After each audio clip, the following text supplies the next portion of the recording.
On the news, Ondo State Governor Rotimi Akeredolu confirms arrest of 5 suspects linked to Owo church attack.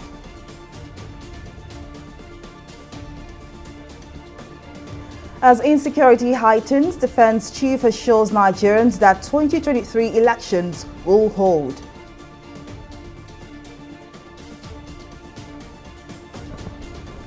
And Petroleum Minister TV360 Silva says oil theft now a national emergency.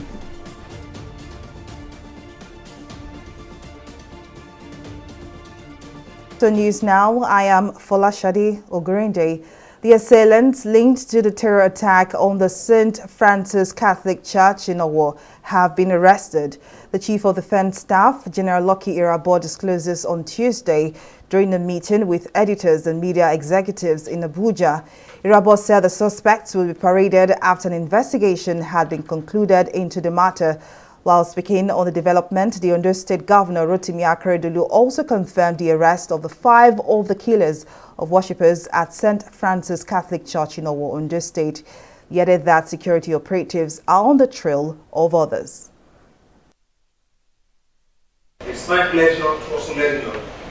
Starting with the Owo church attack, we have arrested those behind that dastardly act.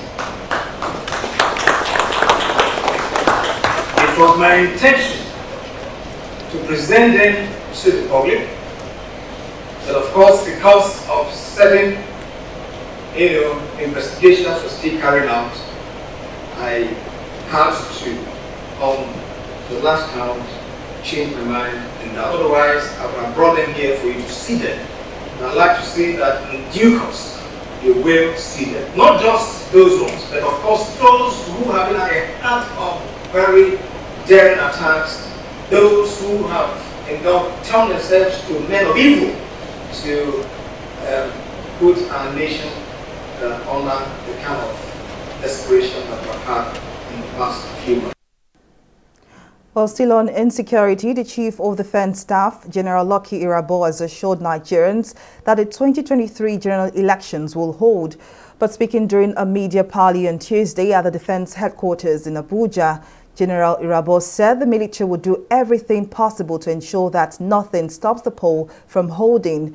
The defense chief also reiterated the commitment of the military to protecting the democratic ideals in Africa's most populous nation.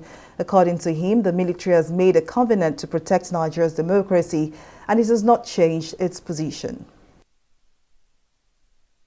Escalate that narrative. And this is the reason why we must also call the political class, we must call them to account.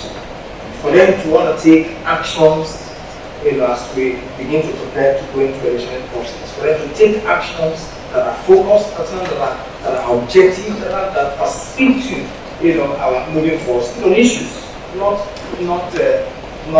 issues that are intended to distract us from embarking on that journey.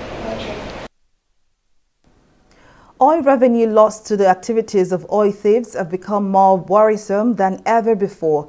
In the first quarter of 2022 alone, a staggering $1 billion was recorded as losses, posing a threat to the economy of Africa's top producer. To mitigate this, the federal government has changed its approach by holding stakeholders' meetings with governors of oil-producing states. More details in this report.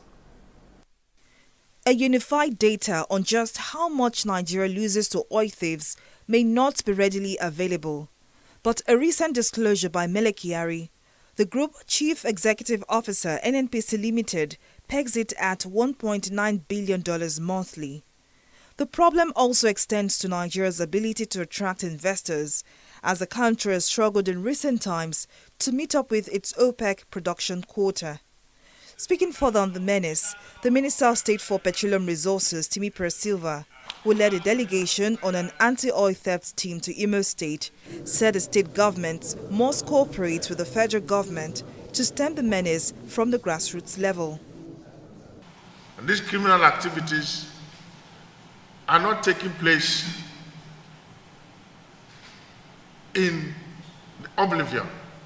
They are taking place in places that we all inhabit. So we know them in our localities. So if we do not involve the people who are in the localities, we cannot handle this problem.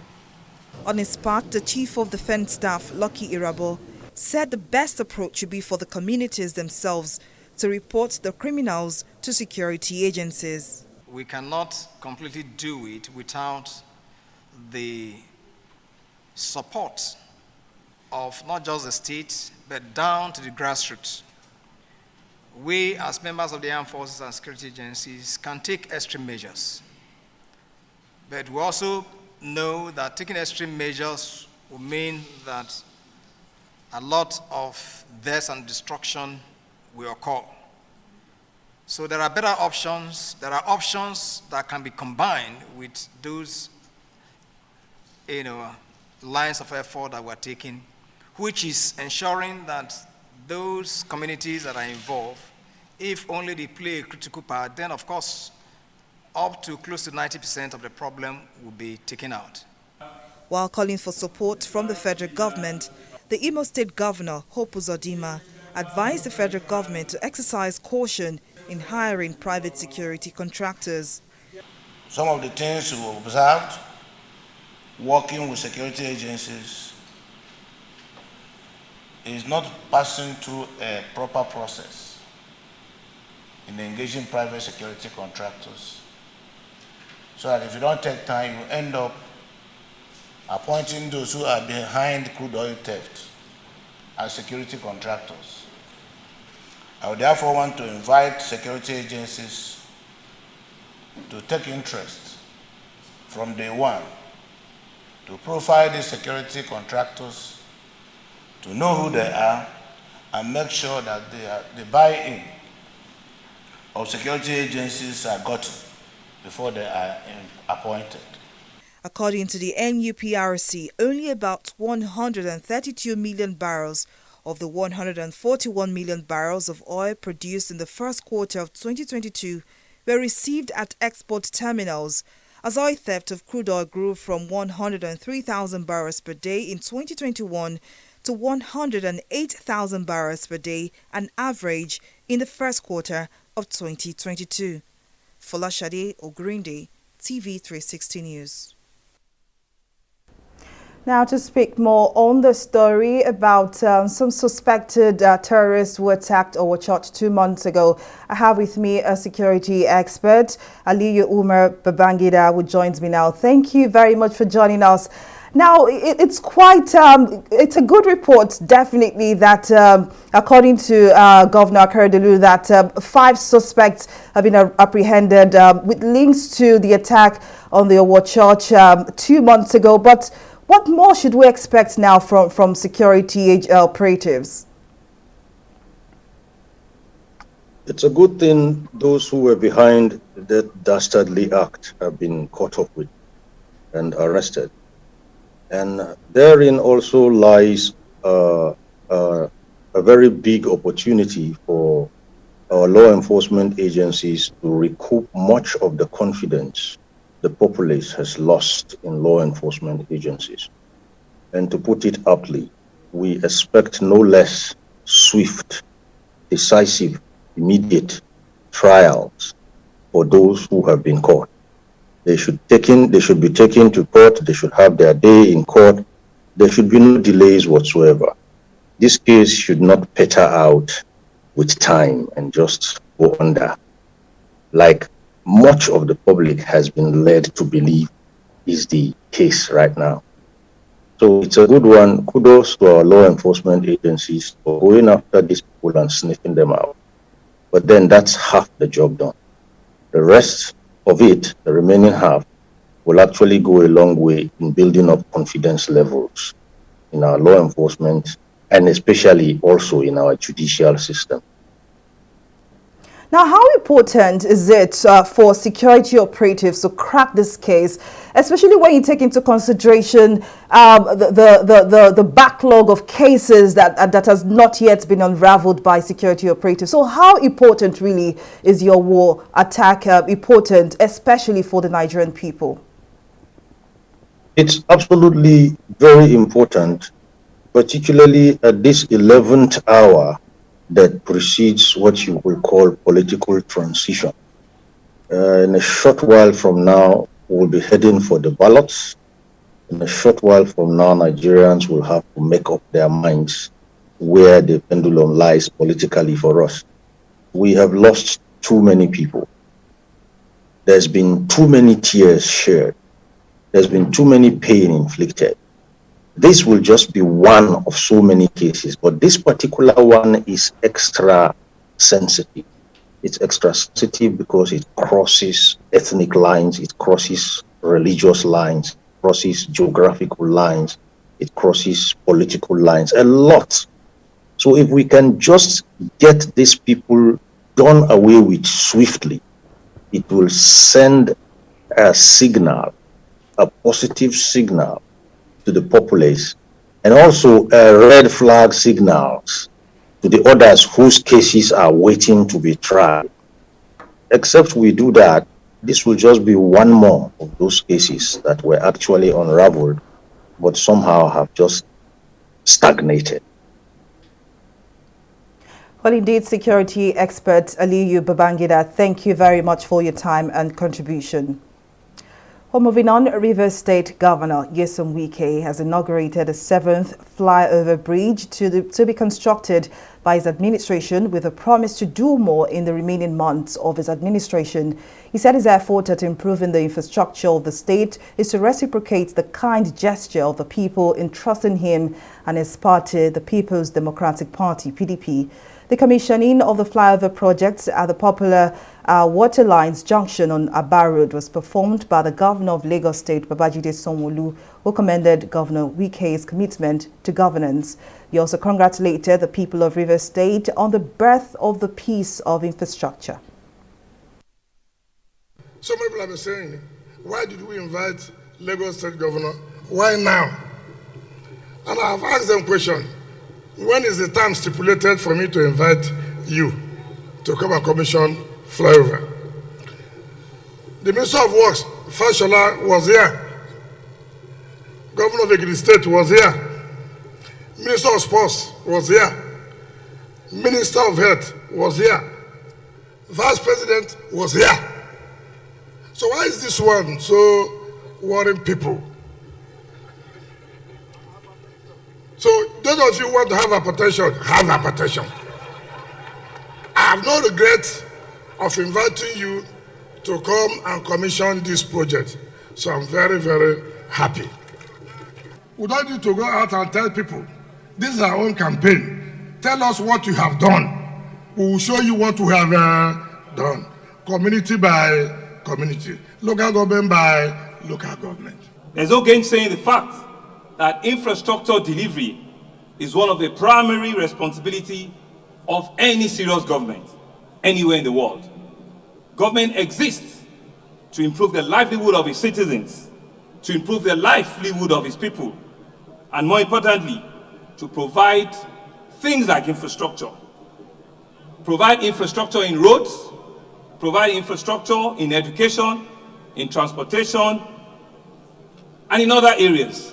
As you can see, the flyover today is the design and implementation of an engineering masterpiece.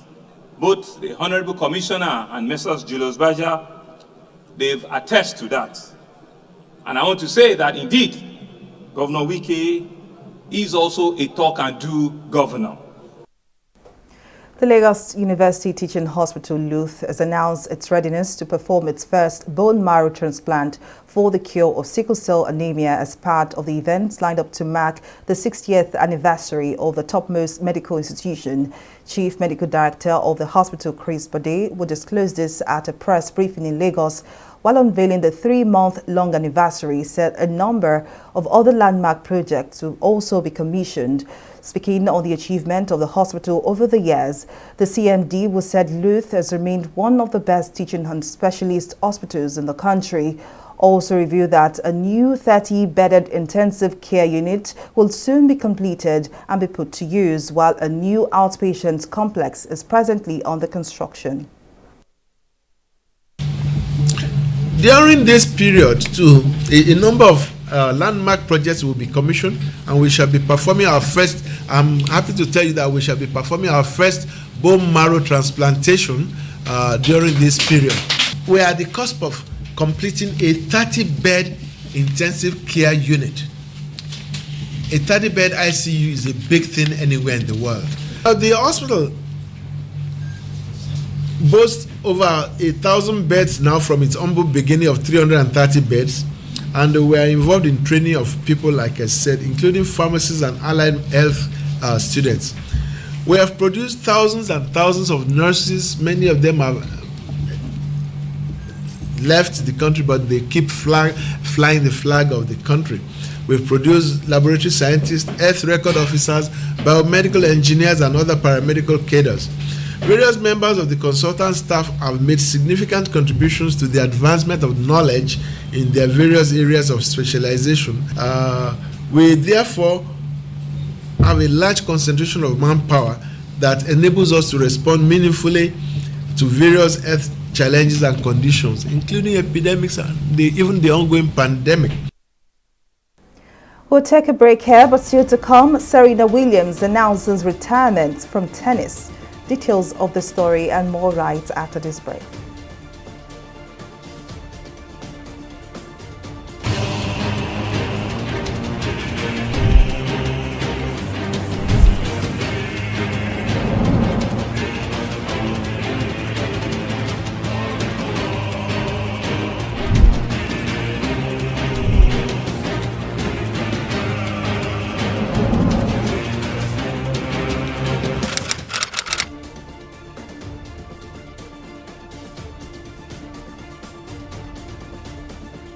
Welcome back. Now here is a recap of some of our top stories tonight.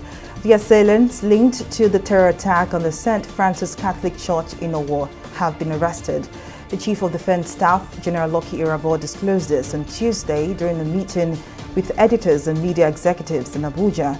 Irabo said the suspect to be paraded after an investigation had been concluded into the matter. We also told you that the Minister of State for Petroleum Resources, Timi Persiver, said that the country loses 400,000 barrels of crude daily via oil theft. Siver said this on Monday when he paid a courtesy visit to Governor Hope Uzodinma of Imo State at the Government House in Owerri. He also expressed concern that the menace had persisted in spite of the efforts by the federal and state governments to arrest it. But in case you missed any of our news bulletins, for more updates, do log on to our website on www.tv360nigeria.com. You can also follow us on our social media platforms on Twitter, Instagram, YouTube, and Google Plus at TV360 Nigeria. On Facebook, we are TV360 Online.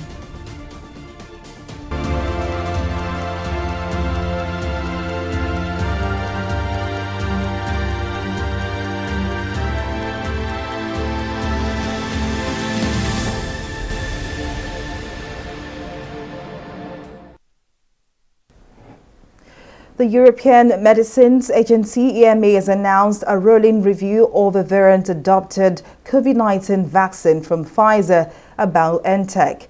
The bivalent vaccine targets two strains of the SARS-CoV-2 virus behind COVID-19, the original strain first identified in China, and the Omicron offshoots BA4 and 5 that are currently behind most cases in Europe. Meanwhile, European Union officials say they plan to use bivalent shots in their autumn vaccination campaign, with most cases in the region now linked to the BA variant. China raced on Tuesday to stamp out COVID-19 outbreaks in the tourist hubs of Tibet and Hainan, with the authorities launching more rounds of mass testing and closing venues to contain the highly transmissible Omicron variant.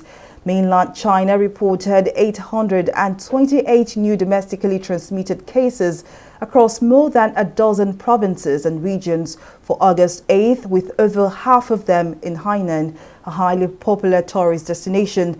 Tibet, which until now had reported only one symptomatic case since the pandemic started more than 2 years ago, has also reported cases. We'll take a breather now and return with more stories. To stay with us.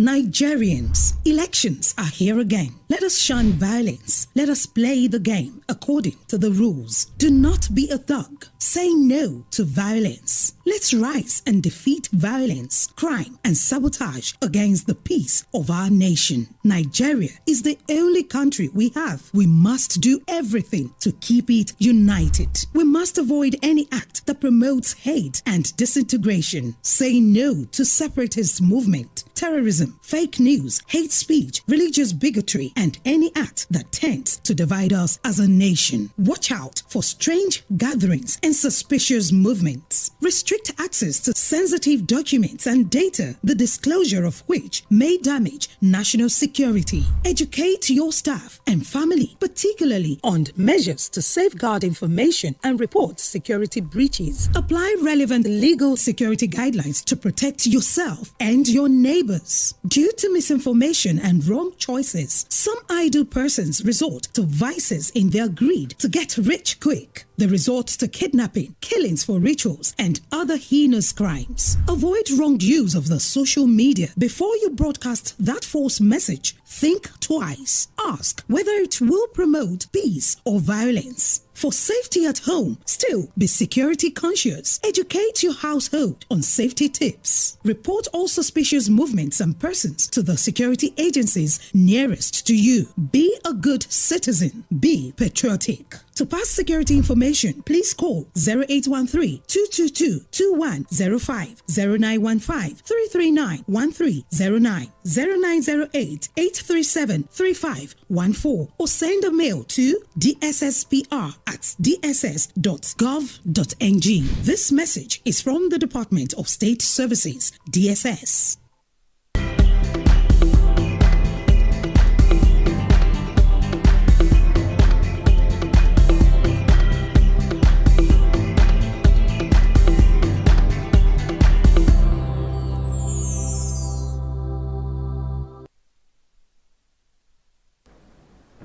Welcome back. Now, Bisola Adiba is on standby to bring us up to speed on the latest in the world of business. Over to you, Bisola. Thank you very much, Folashade. Welcome to Business News. Rising debt has pushed Nigeria up the World Bank's top 10 International Development Association's borrowers list.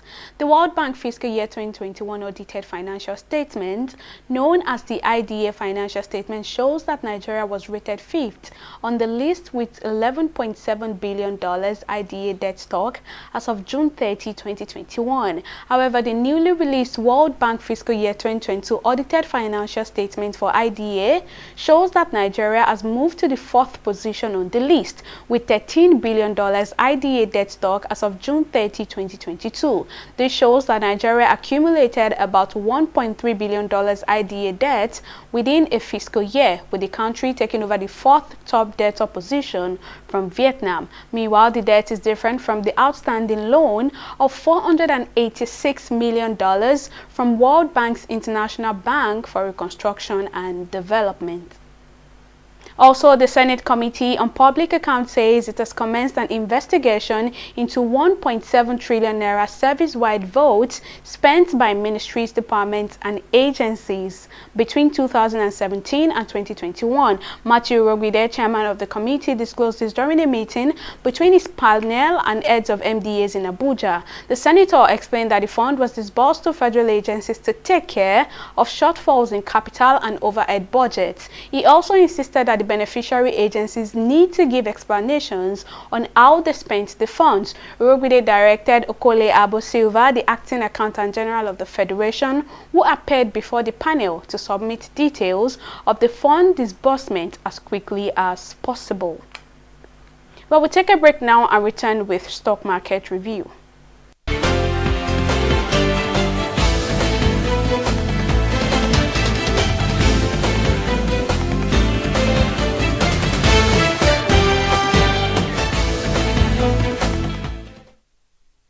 It's obviously not rosy on the floor of the NGX this time, as the stock market of Africa's largest economy is down for the second day in a row. The all-share index today reached a new low as it recorded 2.26% decline, settling below the 50,000 level for the first time in a while and slicing off an additional 614 billion naira of the market capitalization. This much loss was recorded today when the largest cement maker Dangote Cement lost 10% from its share price at the close of trade. Its share price was down by 24 naira, making it the biggest loser today. It was closely followed by Cornest, which recorded a 7 kobo loss at the close of trading. However, the banking sector is bouncing back as Prestige Assurance PLC and NEM Insurance led the gainers list today as they recorded a combined 38 kobo gain. Looking at the activity chart now, the volume, the value and deals are all in the negative compared to previous day trading. As we can see, the total volume is 140 million units of shares valued at 1.6 billion naira. Exchange hands in 3,895 deals. Following a bearish takeoff to this week, analysts had earlier anticipated a mixed trading session, but then would not lose hope because it could be better tomorrow. On the foreigns, in the FTSE, the Dow Jones and the Nikkei, European stock market closed in mixed territory on Tuesday after a European emergency gas ban came into force. Under the new European Union gas ban, member states were asked to voluntarily cut gas use by 15% this winter to prepare for a potential Russian cutoff, which is why the FTSE could manage to keep its head above water as it recorded a 0.077% increase, but the Dow Jones and the Nikkei are both in the negative territory, recording a 0.024% decline and 0.88% decline respectively. That's all on stock market reports. Over to you, Folashade, for the rest of the news. Well, many thanks, Abisola, for that update. Now on the foreign scene, United States Federal Bureau of Investigation FBI agents have reportedly searched the home of Donald Trump, former U.S. president, in Florida. Trump, in a statement, describes the raid as a weaponization of the U.S. justice system and an attack by Democrats who do not want him to run for president in 2024. According to reports, the matter said the search appeared to be tied to Trump's removal of classified records from the White House. Following news of the search, some of Trump's supporters gathered across the streets from his private residence, expressing anger over the search. But up next is Entertainment Report on News Now.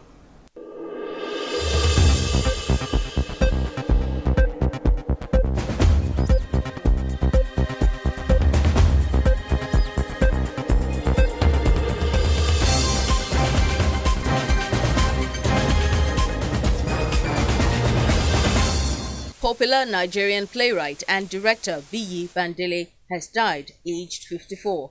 The sad event, which happened on Monday, August 7, was announced by his daughter Timmy via his Facebook page on Tuesday.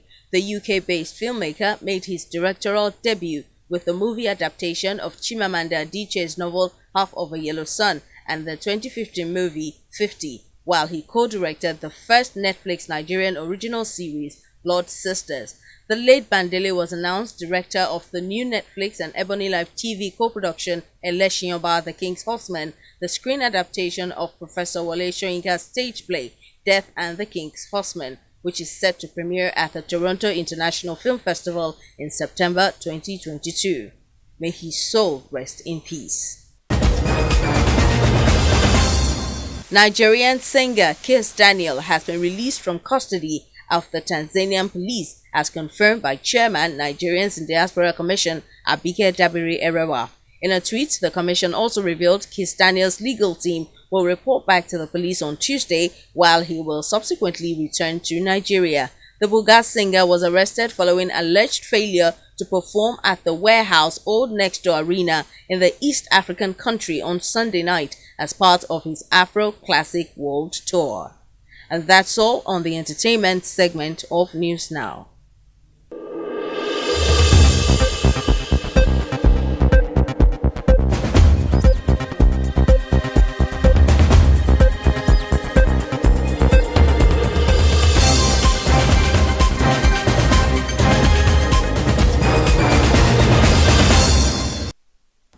Away from entertainment and now to sports, United States tennis champion Serena Williams has announced on Tuesday that the countdown to retirement from the sport of tennis has begun. Williams, a 23-time Grand Slam winner, explained in an Instagram post that she is to focus on being a mom and achieve her spiritual growth. The 40-year-old explained in an interview that while she does not like the word retirement, she would rather go with the word evolution. And that's the sides of our news bulletin. Many thanks for watching. I am Folashade Ogurinde. Bye for now.